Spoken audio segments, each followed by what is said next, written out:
morning, good afternoon. I'm Bill Connor, and if you joined us today by going to autovitals.com/radio and registered, thanks for attending live. For those of you that are listening later, you can go ahead and go to your Applecast, Google, and all kinds of other podcasting platforms and go ahead and listen to us that way if you're out doing some things. The only disadvantage to that is you won't be able to see our smiling faces. So today I'm gathered here with Frank Scandura from Frank's European Service in the Vegas area, also known as Frank's Palace, and also Bruce Williams from River's Edge Services up in the Canadian way, and he has a nice castle of a business going on up there. So today what we're going to do is continue on where we started last week, and we're going to explore what is ahead for shop owners in the next 3 to 5 years, plus how that's going to affect the processes and maybe even tool changes that are required. So as I said before, we don't have a crystal ball, but there's some really good indications as far as what's going on in the marketplace and the trends that it's going to. And these two gentlemen are actually, associated with a lot of different groups, so they'll have some valuable feedback for us. So again, AutoVitals' job is to go ahead and be the complete shop success solutions for the folks that we partner with us. And we have to help our shops or empower our shops and the motorists to make good decisions. So today's focus is going to be on process changes and strategies to stay ahead of the competition. So that being said, what I'd like to do is we're going to break this down into two segments and continue on from where we started last week. In the first section, we're going to start into is after the workflow has been understood and implemented in the shop, maybe even you have a production manager or a dispatcher, they found their way into actually running the shop. What other elements do you expect to be important as far as changing coming in the future?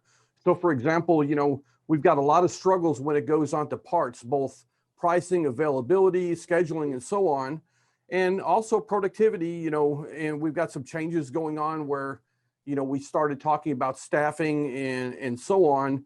And there even seems to be a shift from switching to fully flag hourly to a combination of maybe hourly and bonuses and so on. So what I'd like you two gentlemen is to go ahead and start out to, go down that path, and let's define what you're seeing and where you feel that, this is going. And I guess this time, let's go ahead and start out with Bruce, if that's okay, Bruce. Sure, sounds good. Yeah, definitely looking into the future is interesting.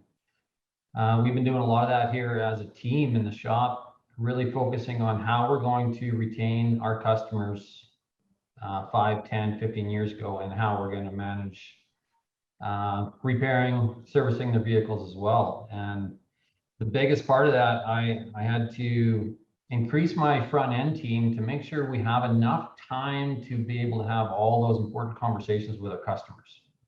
It's part of our process. Not talking about tools or equipment. It's just about building that relationship and being very clear of what the customer expects and what also we expect of them, and what we're going to do, what kind of conversations we're going to have. And the clearer you are with that with our customers, we're finding you're going to gain their family, the husband, the wife, the kids, and you're going to be in total control of their repair and maintenance procedures on their cars. And that goes all the way down to the exit scheduling, which is the huge part, booking them in for that next appointment. And we're not a hope and pray business model at all anymore. We're a scheduled service model. And so, Frank, you want to go ahead and expand on that a little bit? Yeah, absolutely. So if you don't have a dedicated process for every step of the customer's experience, you won't be able to deliver that consistency. And we can all relate to stories of going to a restaurant, for example, where the first time you go is the most fabulous thing that ever happened. Oh my gosh, I can't believe how good the food was. The server was on it. I can't wait to bring my friends. And you go there with your friends, you get another server, and it's a completely different experience. And that's a breakdown in process. So it should be every single person that answers the phone answers the exact same way. Every single time a customer calls for a price, every single person should be giving the exact same value building proposition. not the price, the value building proposition, why we are the best shop to deal with at any price. And having those processes dialed in allows for faster training for new people. I was coaching one of my mastermind groups, and one of the shop owners talked about the new manager's own way of scheduling appointments. Now they're dealing with that, his process, which is different than the way the shop had it before. And what that does is it creates confusion within. So if you have a dedicated process, whether it doesn't matter, it's for every single thing that goes on, and you deliver that consistent message to the customer, that's what makes them feel comfortable. That's what has them coming back. Because if Johnny says it one way and Janie says it another way, and they don't know, well, which is the right way, I don't know what to expect. And they may never even be able to vocalize it, but they'll just have an internal feeling, hey, this doesn't feel right. I'll go find somebody else. So this kind of goes back to what we talked about, last week, as far as, defined career paths and so on. Each person has to know what they're doing, has to be a process to do it, and so on.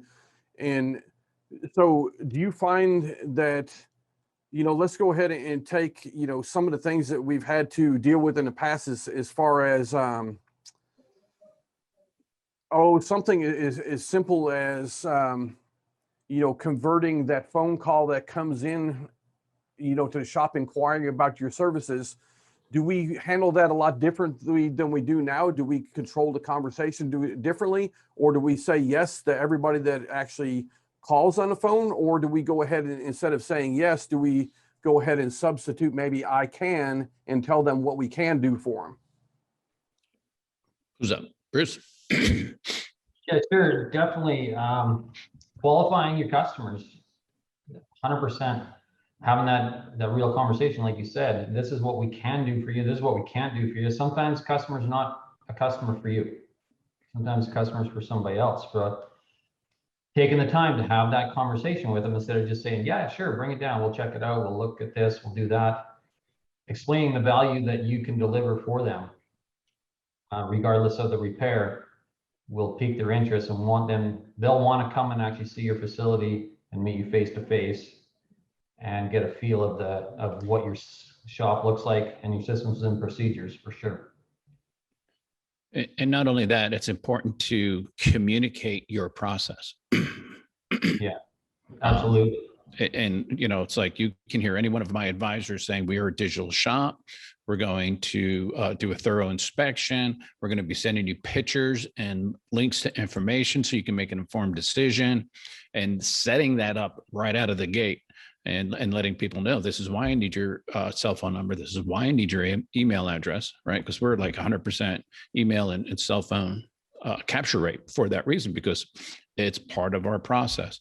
And qualifying the customer is so critical. We used to be we can do it all shop. Nobody's better than us. So when that guy would call up and say, hey man, I tried to fix my car and it's all apart. I can't do it. Can you help me out? Yep, because we're the best and we can do it all.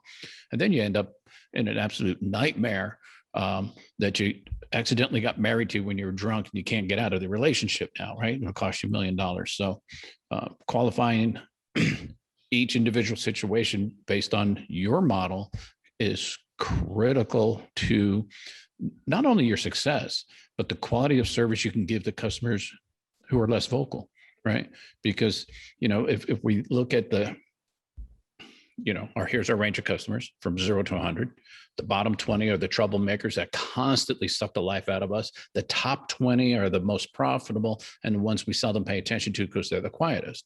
The agers go away. They never say a word. You think about them a year or two later. I wonder whatever happened to so-and-so. And these bottom 20, we just constantly fight with. So by creating those processes, having those set standards, this is how we do it. This is what we do. And, an older car comes in, it's X number of dollars to work on your car to get an evaluation of what's going on. It's our initial testing process. And that's right out of the gate. We want to make sure you understand we're not going to check it out and then roll that fee into the repair. Okay. We're going to honestly test, document, and give you a list of everything we find, especially with pictures. Absolutely. So basically, to sum up what you said there is you're not going to be the hero shop that's going to go ahead and, put yourself in a position to solve everybody's problem on the planet. You're going to be the type of shop that will go ahead and listen to a customer's concern. And if they're coming here talking about another shop or two or three places that have looked at it, you might be somewhere along the lines of saying that, hey, you know what? Based on what you're telling me right now, we can go ahead and actually do some tests on your car, determine what's going on, but we're going to have to charge you for it. And by the way, I don't know those shops very well, but I don't hear a lot of bad about them. So they probably eliminated all the easy stuff. Therefore, I need X number of dollars to start with. Are you okay with that? So you're taking yourself completely out of being the hero, and you've really learned over the years that heroes don't get paid that well. You watch the news and so on, they get abused quite often. So, you don't want to be the hero. You want to actually, be somebody that's profitable so you can support your staff. So, well, let me put it this way. I want to go from hero to professional. This is how a professional shop operates. And, and it's in all of our documentation. When I put an ad out for a technician, we are a professional European service facility. And I think that's important. And I think that helps attract the right people internally and externally. So let's go ahead and go back here a little bit. I monitor a lot of forums, and I know you guys do also. And there's this big debate going on in the marketplace right now about customers bringing their own parts. Do I mark parts up? Can I mark them up like I used to? Do I have to go ahead and not mark them up at all and just charge for labor? Any thoughts on where you think the industry might be going along those lines? I have an opinion on that. What a surprise. Yeah. Listen, we don't sell parts and pieces, right? Good customers don't buy brake pads and rotors. Good customers buy trust.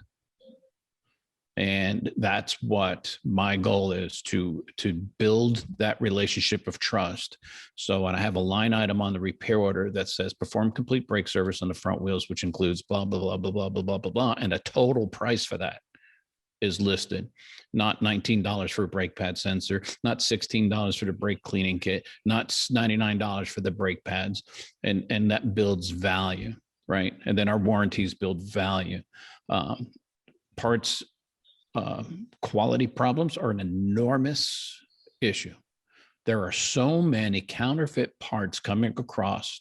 And we even have to be careful. We got stuck with a set of counterfeit ignition coils for a Jaguar. Put the coils in, send the car down the road, comes in with a bad coil. A couple of weeks later, comes in with another bad coil. And then we said, you know what, let's just replace them all. And then we see the same boxes. They came in the same box and looked nearly identical, but they were so obvious side by side that now we're more cautious on what we're doing. So anybody who's bringing their own parts in it, they're buying race to the bottom parts, the cheapest they can find. And a lot of our suppliers can't even filter out all of the counterfeit parts coming through. So when it comes to installing the parts on the customer's car, I am the professional. I have done the research. I have vetted the vendors. I have vetted the suppliers. I take full responsibility for everything I recommend on your car. And you have to mark it up accordingly. So, Bruce, but you notice I never said markup. I never talked about that. Nope, it's all part of the overall mix. Right. What's the value I bring to the table? How, doesn't it give you peace of mind, Mr. Jones, that for the next 3 years or 36,000 miles, no matter where you are in the country, if you have a problem with one of the parts I installed, here's a toll-free number, get it resolved. So parts have a direct impact on everything that goes on in the shop as far as availability and so on, Bruce. So, what do you see changing, actually impacting, for the shop? Are you having to put people in loaner cars for an extended period of time? You having to go ahead and order parts in advance and have the customer prepay so you can get them in on your schedule and not have 50 cars waiting on your lot for parts? What are you seeing changing on that front? So far, we haven't felt the part supply shortage with what we're doing here in my area anyway. But that being said, we do pre-write all the work orders, pre-order all the parts all the time, make sure everything's here for my technician to be able to be efficient, not standing around going, where's my parts? We have a very organized part system that works seamlessly. So we're not really seeing that, but the key is, like we were talking about earlier, having the proper process in place so it's repeatable all the time and it's what's expected. 100%, which we got a policy. We do not let customers bring their own parts, period. Every time I've gotten loose with that, it's bitten me in the ass, 100%. So it's just period, no. Yeah, And never fails. only quality parts. We're being a Napa Auto Pro up here in Canada, which is like a Napa Auto Care in the States. We use their gold level or better parts, period. I will not put in a sub-level part. I will not put in any of their entry-level line parts. That's not what we are. We're not the budget place. We are like exactly what Frank says. This is the value we're given. This is the process. This is the brake job that we performed on your vehicle, and it's X amount, and that's what it is. You know, a simple analogy, you get a guy to build you a fence. He doesn't break it down in cost of nails, cost of lumber, cost of his lunch, all that. He gives you a package price. It's $2,000 I'm going to build the fence, and you're either going to see the value in that service or you're not. And that's what we supply as well. Just exactly what Frank's saying. This is the value that we're given. It's going to cost this much. And customers are super happy when they leave here with the complete process all the way through, especially with the digital updates all along, the pictures, and then the asset scheduling. They're like, absolutely. I can't believe how many customers still have no idea that automotive shops do digital inspections. When we have our new customers, they're completely blown away. Instantly, they're a Facebook fan, and instantly they're giving reviews that are 5 stars. And they always refer to the pictures. Yeah, absolutely. So we know that the future really starts today, this afternoon, as we go back into our shops. So when we look around at what's going on in the marketplace right now, we drive by car dealerships and there's no cars in the lot, and you know the used car prices are going through the roof. Is there anything we can use about that situation to put ourselves in a better place in the marketplace right now? You got any ideas on how we could start using that this afternoon?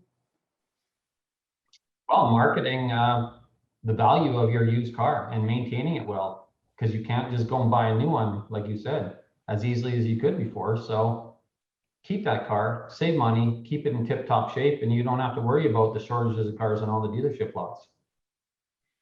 It's cheaper to keep her, right? So, and another angle on that is we're seeing more and more parts being discontinued. Forget the parts that are hard to get that are going to be hitting the market again soon. I'm seeing, you know, I used to be able to get parts for late 90s, early 2000 Mercedes, BMWs all the time. A friend of mine's looking for a speed sensor. He teaches at a local college here for BMW transmission. The speedometer doesn't work. No longer supplied, no longer available. Speed sensor for speedometer. I mean, how complicated is that? And I think the manufacturers are just cutting their cost of the bone by not maintaining the inventory in these older parts anymore. And a little part of me, the cynical part, and you know, the conspiracy part, thinks that this is a ply to get older cars off the road. Right? Because the cars that are on the road today, I'm sure it's the same in Canada, are the oldest they've ever been in the history of this customer. Somewhere between 11 and 12 years old average. That's pretty deep. So people are keeping their cars longer because they're better and putting more money into it. So how do we get those cars off the road and get you into a new car? I just won't make the parts available. So this is really the opportune time in our life cycle in the industry. I know you guys have been around a long time like I have, to go ahead and actually coach the customer and say, look, let's do a condition-based inspection. Let's get everything done up to date on your car. Whatever's broken, let's fix it before parts on these things are discontinued or we can't get them or whatever. Let's keep this vehicle on the road as long as we can, so you don't have to, you know, be waiting for them to manufacture one. Who knows if Ford's going to get enough chips to go and put in their cars that are all staged all over, you know, the parking lots just sitting everywhere. So, and other manufacturers are going through the same thing. So isn't this a good thing when we start talking to customers about maintenance, talk to them about the convenience of having a service while it's in the shop today? And also here's why, you know, to protect your investment, to make sure we get the parts now and so on. And let them go out and look at the price of cars. They'll come back with absolute sticker shock. It's mind-boggling how expensive cars are today. Expensive to the point where now they've got 6 and 7 year financing options. I mean, it's like a mortgage on a house, right? You should pay off your house in 15 years. You're going to finance your car for 7. That's crazy. It's just, people are doing it. I know. I'm the weirdo. I'm the no debt guy. If you can't afford to pay for it, you can't afford to have it. But it's just absolutely mind-boggling what people are faced with when it comes to purchasing a car, if it's available. So I like the idea of educating our customers. We do it all the time. What's your intended use for the car? How long do you plan to keep it? You know, what's your future look like? Well, I want to fix it up because my kid's going to be driving in a couple of years. I want them to drive it. Okay, let's make sure that car is safe. Or, you know what? I got a big bonus coming in end of the year. I'm going to dump this turd as soon as I can. Okay, well, let's do what you have to do right now. Help And them so that- prioritize. And so that comes back to what we're talking about is these defined career paths. So if we have a service advisor that's properly trained to understand the things that they've got to learn from the customer when they drop off their vehicle or as they're building them relationships, and that goes back to what Bruce was saying earlier, relationships is actually a key to success. And, when you build a good, strong relationship with customers, you find that not only they'll refer family members, friends, and so on, but people really associate with people just like them. So if they're good people, they associate with good people. And if they're, what we call maybe the price shoppers or the ones that cause the most amount of difficulties, they tend to associate with people just like them also. 100%. I've learned over time to have a few bad customers come through and everybody's like, well, we got to take care of them because what if they're going to, badmouth what happened or they're going to spread the word? Well, guess who they're spreading it to? Bad people. Bad people and people that aren't our customers anyway. Yeah, And birds of a feather. Like Frank was saying, you're focusing on those 20% or 10% that cause you stress and grief. Just put a little bit of that energy into your good customers and you'll never have to worry about those bad customers again. Yeah, and Jen put in, it's always, what if they leave a bad review? Well, what if they do? It's a great opportunity to write the review, not to respond to the person writing it, but to respond to the person reading it. Hey, I'm so sorry you had a bad experience. If you'd have stopped by and give us an opportunity to fix it, you would have seen how we shine and the way we step all over ourselves to take care of our customers. We have this outstanding warranty and just go on right down on the line, right? To build yourself up. Because most shops have a really good reputation, right? There's a few bad apples, but for the most part, we have a good reputation. We need those occasional bad reviews. Number one, to remind us we're not perfect. We got to make sure we're aware of what's going on. 2, get better at reading customers, right? Because the customer that comes in and bad mouths the last 9 shops they were at, you're next.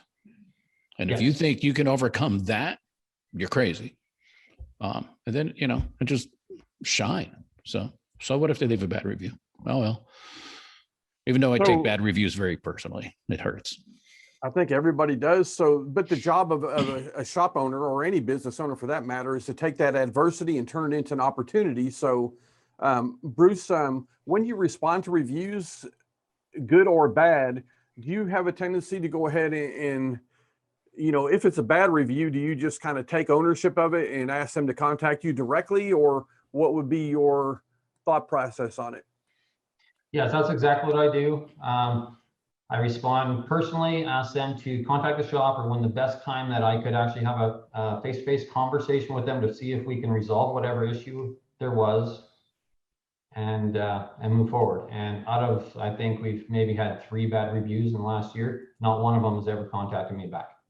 They never do. They don't actually want to talk to you. They just want to bitch about it online because it's their safe place that they can say whatever they want. Yeah. Cyber bullies. Yep.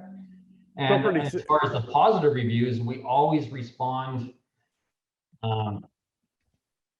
thanking them for their trust, and also respond in it, which is key, is the year, make, and model of the vehicle and what kind of repair we did. Because on the back end of Google My Business, that's a huge driver of proper reviews and getting you to the top of the page. So I really found out this last year, it really helps to say, thank you very much for bringing in your 2015 Ford F-150 for us to take care of the tune-up or the brakes or whatever. Put those keywords in, it's like SEO in the back of your reviews.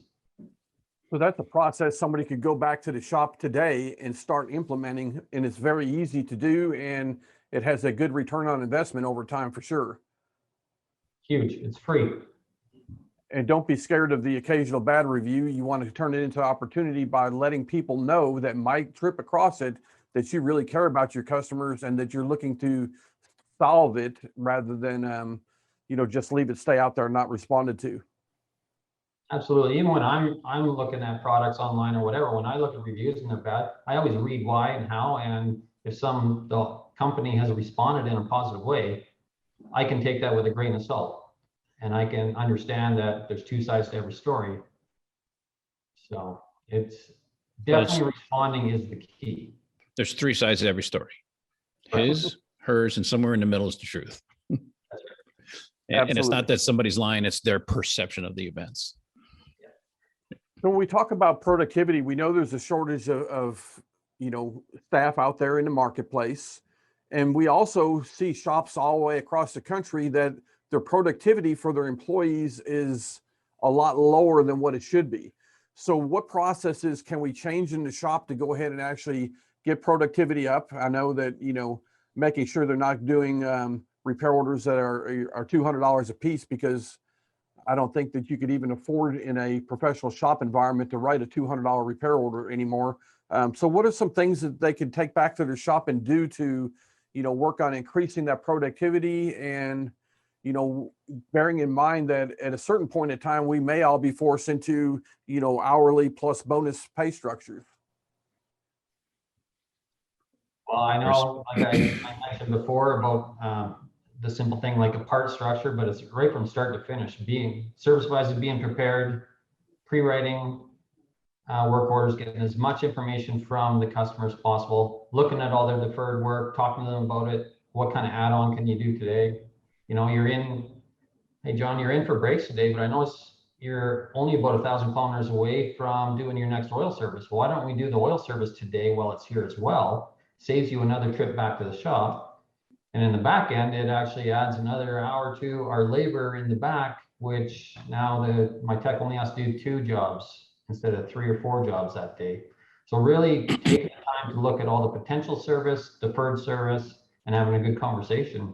Now you actually have a repair package that you have for the customer instead of just these one little hope and pray repairs. You've actually educated them on the service and you've got extra hours. Like, we just finished tire season, but still our ARO is almost $700 a repair order. And we're shoot for 1,000 all summer long. And we're not far off that for sure. And I'm sure Frank's like that as well, because like you said, you cannot afford to do a $200 repair order now with everything that's the cost overheads now. You can't do those all day long and be efficient. If you are fixing broken cars and that's your focus, you're not going to have a high ARO. You're not going to have a high customer satisfaction. And I know shops, I see them on Facebook, and it blows my mind. We don't do oil changes. It's a waste of time. Are doing their customers an enormous disservice. Enormous. So, a sound process is every car gets inspected. Every inspection gets estimated. Every estimate gets presented to the motorist. It's not your money. It's not your business. It's not your problem. It's your moral obligation to notify them of everything that's going on with that car right from the first visit too. If you're afraid to tell the motorist what you discovered on the car in the first visit, hire somebody who's not, and it'll change your business. And this is how you put out high quality work. And this is how you put out good ARO. That's a great ARO. Is that Canadian or US, by the way? $700, probably Canadian, but it's a great ARO for general repair, right? We're hovering around 1,300 for a Euro shop, which is pretty standard for Euro. And you are not doing a customer any favors. if you don't tell them about that hose that's maybe a little swollen or got a little bubble in it, oh, I'll just tell them next time. And they forgot to tell you or didn't think it was any of your business. Well, I'm going to go see grandma 300 miles away through the desert, and they break down and that hose burst. And the tow truck driver says, if you had your car serviced on a regular basis, they would have seen that. Oh yeah, well, I just had it in. Why didn't he tell me? Oh, I didn't want you to get mad at me for telling you need a bunch of work. Well, now I'm mad at you because I just blew up my engine. And the key is having that drop-off conversation. Like you said earlier, Frank, we are going to inspect your car when it's in today, and I'll be going over that inspection with you and advising you. That's like I said before, we're not service writers. We have advisors. We're advising you of any repairs or maintenance that's upcoming. And then the customer can choose whatever they want to do with that. But if you haven't, like Frank says, if you haven't given them all the information, shame on you. Give them all the information and let them decide. It's their money, it's fine. Then your conscience is clean. I've told the customer everything they need. If they choose not to do it, that's okay. And man, that takes so much stress. I know it took so much stress off me once I really started focusing on that. Give them 100%. I don't care if the list is 4 pages long. Doesn't matter. That's okay. And now the customer gets to decide what they want to do with their property that they own and their money. And if they choose to get it all fixed, that's great. We'll take care of it. And we'll keep taking care of them in the future. And I know a lot of shops are scared. Oh, I don't want to scare them away. They think I'm fishing, but it's about you got to have that conversation up front. So it's not a fishing expedition at all. It's you telling them, not even asking them. You can't ask, can I do an inspection? You're telling them, this is what our shop does. This is our process. Let me tell you, the guy. I don't want you to do that. I actually had one customer. It's like, I don't want you to inspect anything. Okay. Well, come in. Yeah. I had one of my. Do that for you, no problem. True story. One of my service advisors let a customer say, don't inspect my car. I just want the oil changed. And my technicians know, come get me right away if a service advisor temporarily loses their mind and lets a car come in without an inspection. So I go down there and this BMW is covered in oil underneath. And of course, this is one of those, I'm going to wait for my oil change guy so that I can pull out of here and said, hey, it never leaked oil before you changed it. Brought him back, says, look, this thing's soaking wet with oil. I know you said you didn't want inspection, but we're going to perform a complete inspection on this car so you know what's going on. And I firmly believe people who don't want an inspection want to blame you for what's next on their car. I firmly believe that. Hey, you want to get to Jen's question, Bill? Yeah, go ahead. And why don't you go ahead and address that if you would, Frank? Sure. Jen, how do you guys handle comebacks? Here we are boasting about being professional shopping. The customer has to come back for the same thing. First thing, I have a written process for return work as well. And it's very important that the customer has the impression that, oh my gosh, we're going to get right on it and see what's going on. I care that much. But let me start off by saying the worst comeback is the one that doesn't. Okay. The worst comeback is the one that doesn't. It's the customer who leaves disappointed for whatever reason, goes, great, here we go again. Just another shop doesn't know what you're doing. And off they go to somebody else. So the fact that you have a car coming back is your opportunity to shine with the customer and then determine why it came back.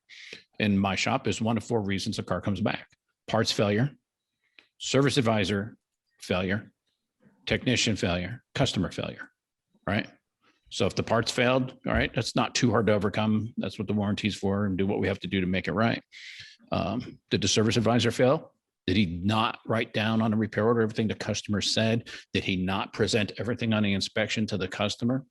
Did he not explain that, hey, your check engine light was on, we found a code for the oxygen sensor, have to replace this first and drive the car? Be prepared, the light may come on if there's an underlying problem. Because customers don't know the O2 sensor is used to test other components, right? They don't know that. So nothing can be tested, and they've been driving around for 8 months with the light on.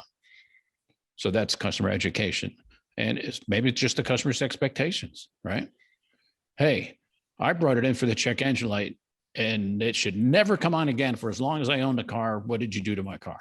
You guys, ever since, right? So we need a process for quality control, number 1, test drive the cars, number 2, get the boomerang out of the back seat before you cut it loose, number 3. And then you can help cut down on those comebacks.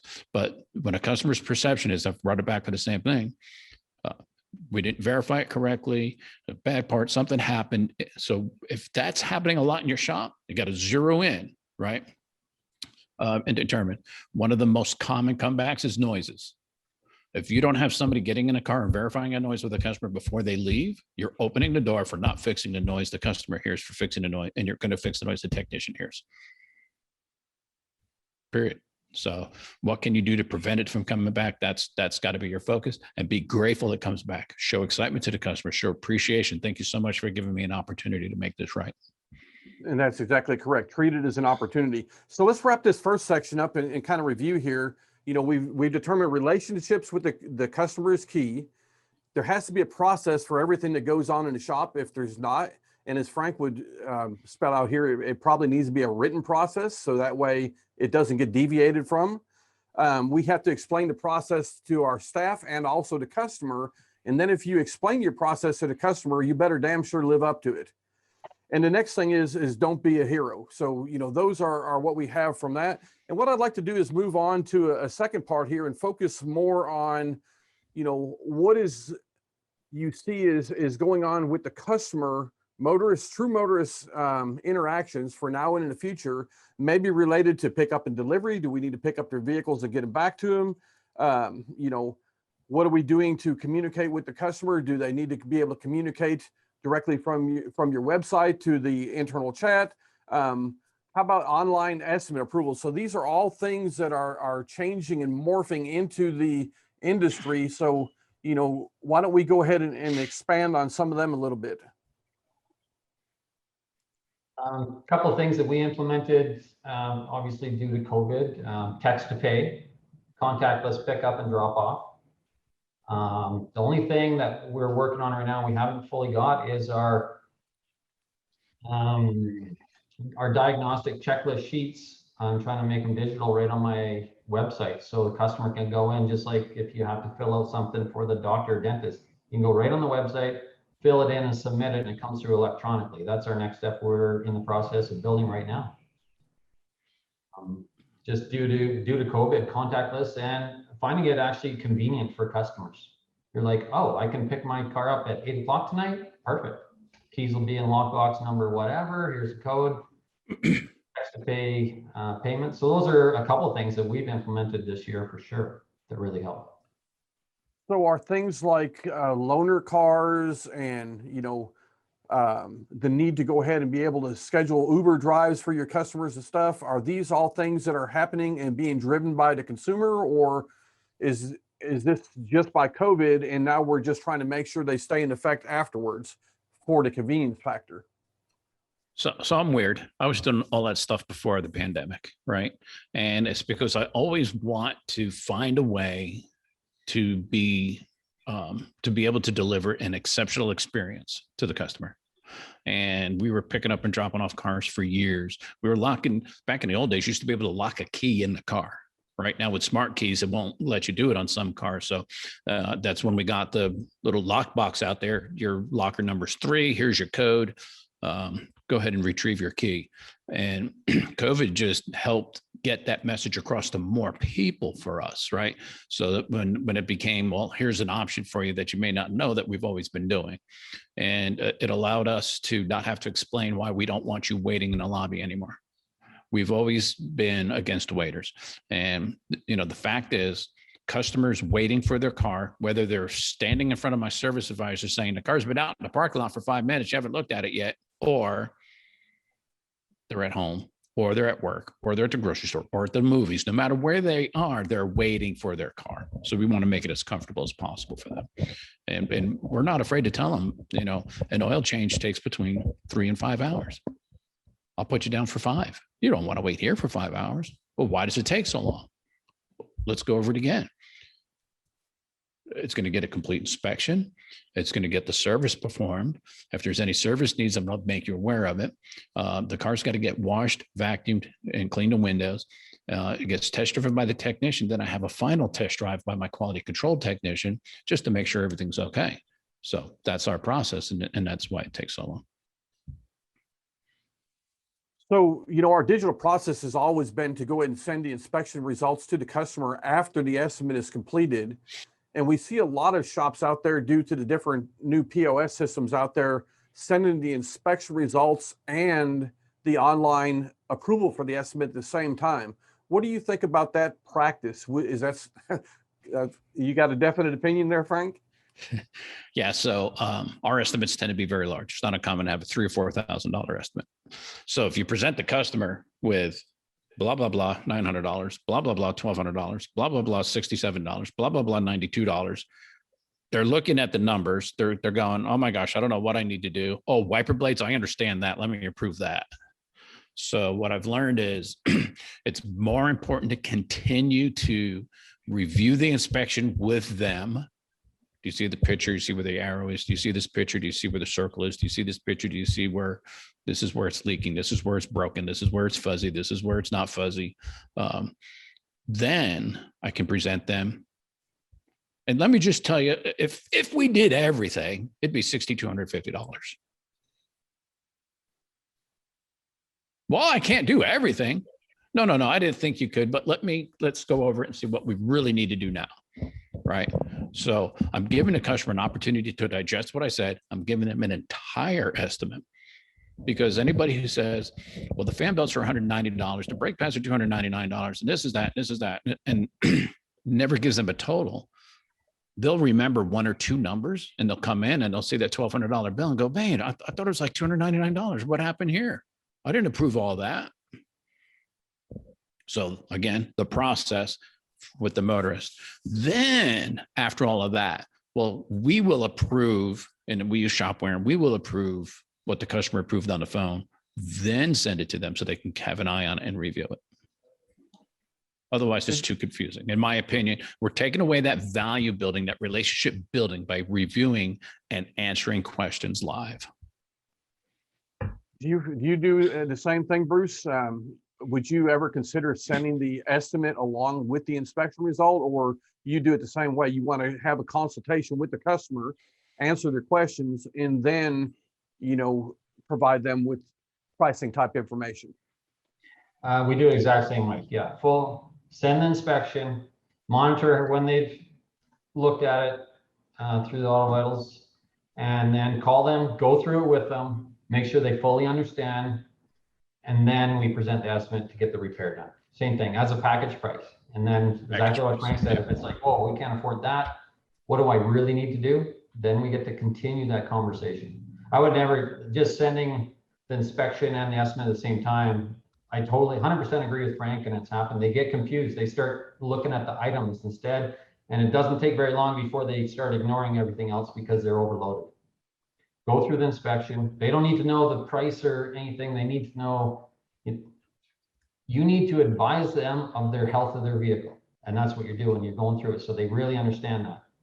And at the end, the price might be only $568, or it might be $5,600. That's irrelevant once they understand the importance of what's needed to be done on their car. So one of the other industry trends that we see going on right now is it's harder to get techs. It's hard to get them to work on all makes and all models. So we get into this, these companies investing heavily in remote diagnostic tools, or they've got mobile groups out there. Do you see these as a viable tool for shops that don't have certain specialists on hand, or is this just a fad? Are these big companies investing, in the wrong area right now? In our community anyway, we're having to invest in all the OE scanners and tools, etc. But we are also pursuing attaching to the online diagnostics as well, because we can't have every single option in our toolbox. Like, we're profitable, but we're not that profitable. Over time, we eventually get it. But yeah, these online, the companies, there's a few of them out there for sure that you buy the J tool and they just log right in and they can help you through every step of the way. And it's part of the kind of membership type system. And I see the future going that way a lot more for sure. And also not just for programming, for also diagnosing and performing online tests. Yeah, Exactly. So there's two aspects to that. Like Bruce said, hey, this car needs this module that I diagnosed programmed. And then you've got that, every once in a while, and it'll happen to us, was, it's like, this doesn't make sense. I should have this resolved based on these results in this test. And so you need help, right? And it's like having a business coach. You don't know what you don't know until you hear it from somebody else. And another pair of eyes is usually exactly what you need. So I don't know that they're too early. I know there's going to be some big changes coming in. If you haven't seen it, the FTC, Federal Trade Commission, is coming down on manufacturers pretty hard about not sharing information. The manufacturers have failed, and this is across the board, whether it's computers, telephones, or cars, or toasters. They failed across the board to adequately demonstrate why an independent service provider cannot do the service repair properly. All right. One example in the article I read was fabulous. Well, it's because our batteries are glued in, and you have to have special tools to break the glue. And the FTC's response was, well, why did you design a computer with a glued in battery? Why don't you just have a battery pack that can be easily replaced by the consumer? So it's like the manufacturers are intentionally designing their products to be difficult to repair, requiring special tools and special software, trying to lock us out. So there's going to be some very substantial changes coming down in a few years. So we do need to be ready for that. And so on the inspection, we always talk about the inspection as the condition of vehicle before any work is done. Now we're getting into these highly complex repairs and services.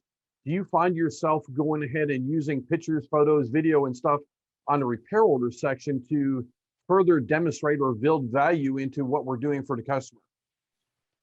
Always did. From the very beginning, that was a critical aspect of it. Always did.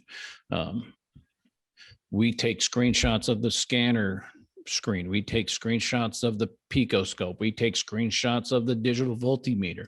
We take pictures of everything so the customer sees what we're doing. We got to justify all the money they're spending, right? Oh, I read the codes. It's maybe it's an O2 sensor. Maybe, could be. Let's try one. No, here's the test that determined why it's not the O2 sensor. It's X, Y, or Z. So that's a critical aspect. Shops who are not using that feature are missing out on a great opportunity to build value. 100%. We do the 4 C's: the cause or the concern, cause, correction, and confirmation. And it's all labeled, not just on the inspection side, but exactly what you said, Bill, on the repair. Our diagnostic procedure too that we performed, and it'll say everything we did in there. And like Frank said, all the pictures of the scopes before and after testing, confirming that did repair it. So there's no questions after. They don't just get a work order that says, here's $800 and we diagnose your car. They get the full package. They understand 100% what they got. And it kind of reminds me of a scenario, right? Well, your car's fixed, $800. What'd you do? Well, I fixed it. Right. Well, people want a little more than that. They want to really know what's going on. That quality control process also helps in that. We have mandatory pictures on our QC: under hood, instrument cluster, key on engine off, key on engine running, right? So, hey, man, you give me my car back with the check engine light. No, we didn't. Here it is. Or, hey, it failed QC and a service advisor didn't pick it up, right? Because my QC guy, his job is to fail every car he QCs. Find, I don't care. Your job is to find something wrong. And it could very well be, car's got a vibration. We made the motorist aware it needs engine mounts, and he declined them, but it's still a failed QC because the car's not perfect, right? So you've got to have those pictures. You've got to have them. You're missing out if you don't. So your advice, if anybody says that I want to go back to my inspection report and I want to go ahead and put the pictures of the changes on that inspection report, would be, don't do it. It's a trick. Put them on a repair order and then use that to go and show value.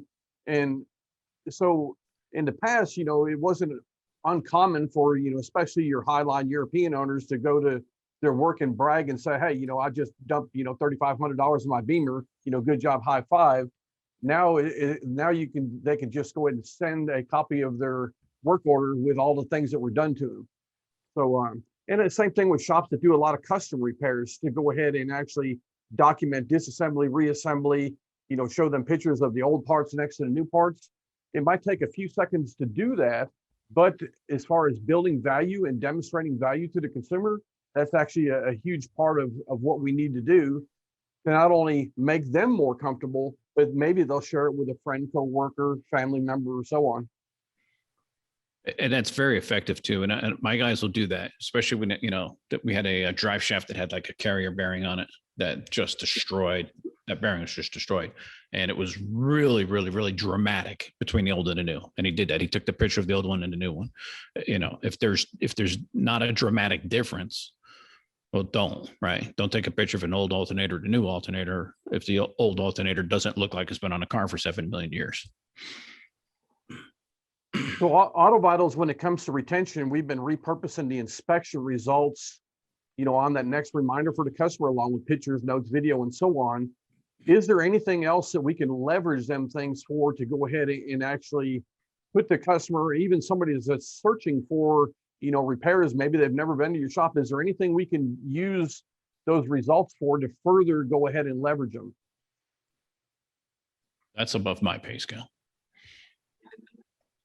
So for example, I like that. It's a great idea. If somebody's doing a search, would the picture of a problem being corrected at my shop be available? Was that what you're? Yep.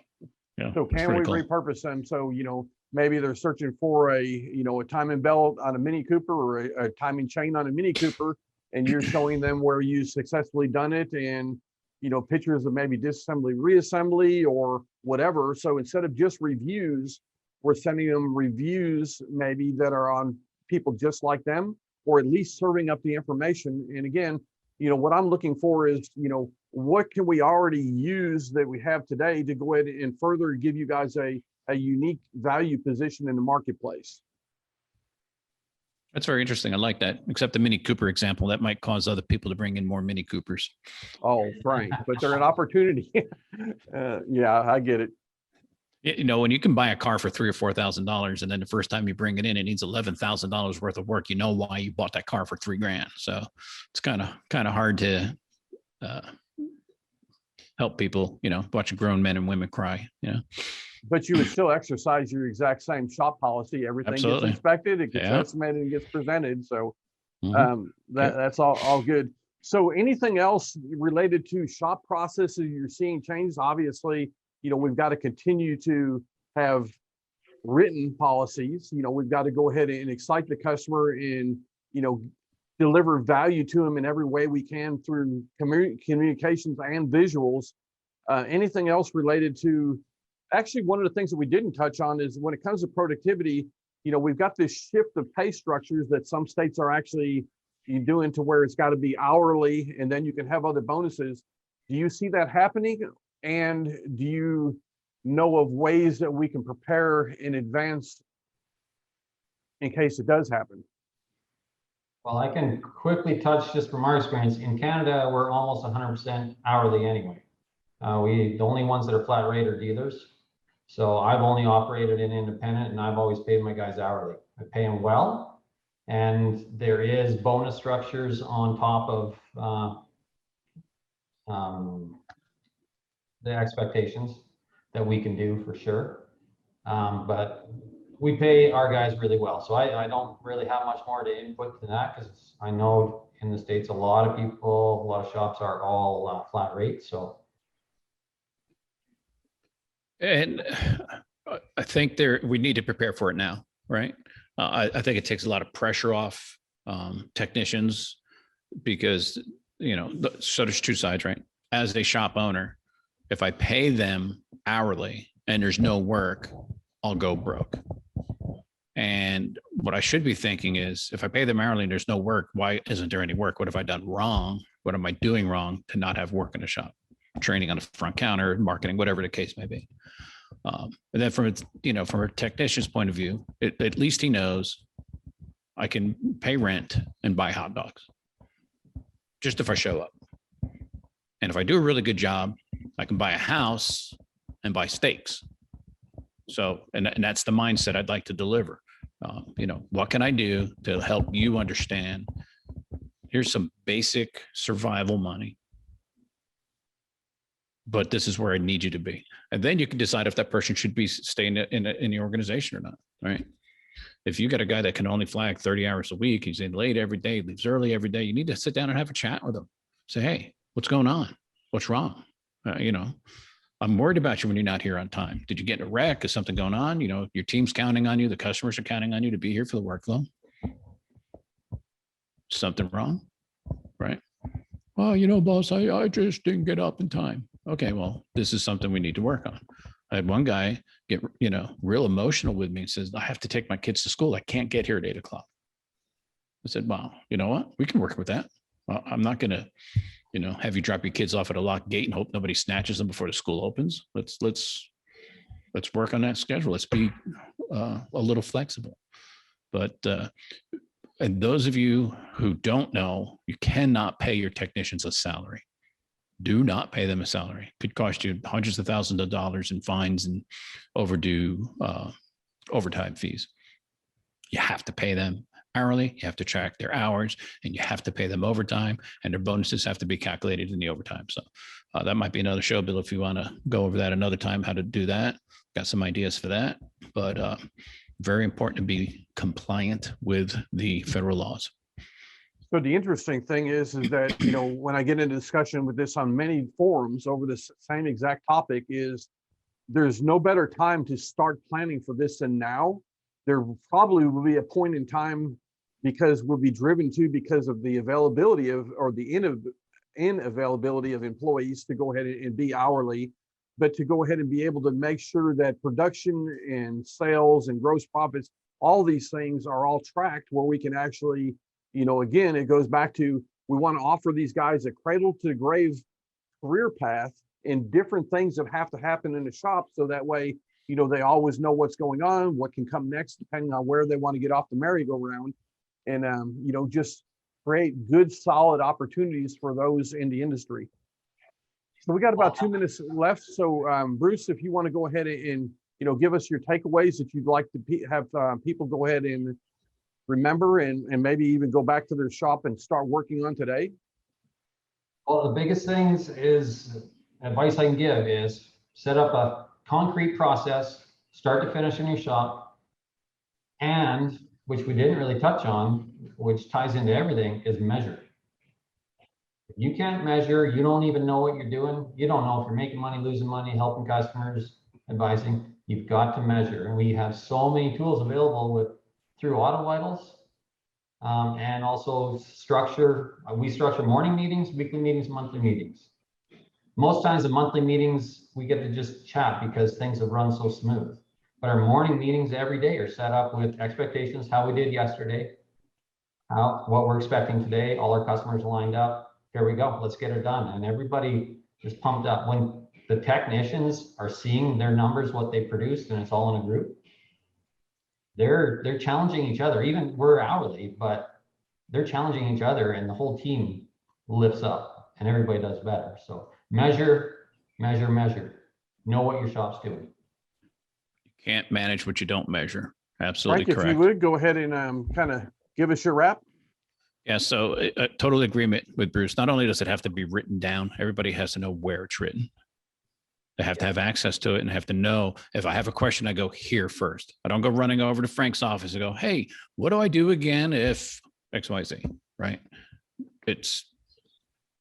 We had one of our guys got bumped in the rear by another car. For whatever reason, we didn't tell him what to do in case of an accident. So he takes a picture of the guy's driver's license and comes back to the shop. No phone number, no insurance company information, nothing. And we're like, how the heck did we miss that? Right? So that's why it's so important to have those little details where people can find the information. There's a lot of free tools online. Doesn't have to be complicated. Doesn't have to be 97,000 page 3-ring binder, but it's got to be where it's repeatable. And then when another employee comes in, here's my chart. Okay, here, read this process here, read this. Oh, you read it all? Okay, sign here that you read it all. So now when you get an accident, you didn't get the information, go, wait a minute, man, you told me you read that. You signed it. Now it's on you, not me. So it's got to be measurable. It's got to be available. It's got to be written down. If it's not written down, it's not going to be consistent. And if you didn't write it down, you didn't say it. That's my rule. Awesome. So once again, I'd like to thank you guys for participating. I hope to go ahead and have you on again really soon. I'd like to encourage people to go to autovitals.com/radio and go ahead and register. And also, if you would, find somebody else in your area, another shop owner that maybe have some struggles that they need to overcome, and invite them to go ahead and, take some of the, we're 123 episodes. There's a lot of wisdom in there that they can use to help themselves out in their shop. And again, if you don't want to go ahead and view our smiling faces, download the podcast from Google Cast and, Apple Cast and so on, and go ahead and listen to it when you're on a bicycle ride or riding your Harley or whatever else it might be. So once again, I'd like to thank you guys. Lots of great information. I'm sure we'll get it posted on the different forums and get it dissected a little bit. And, for everybody else, go out there and make some money and share your experiences with other shop owners that maybe could use some advice. Thanks for having me, Bill. Thank you, guys. Thanks again, Bill. Good to see you. Nice to see you, Bruce.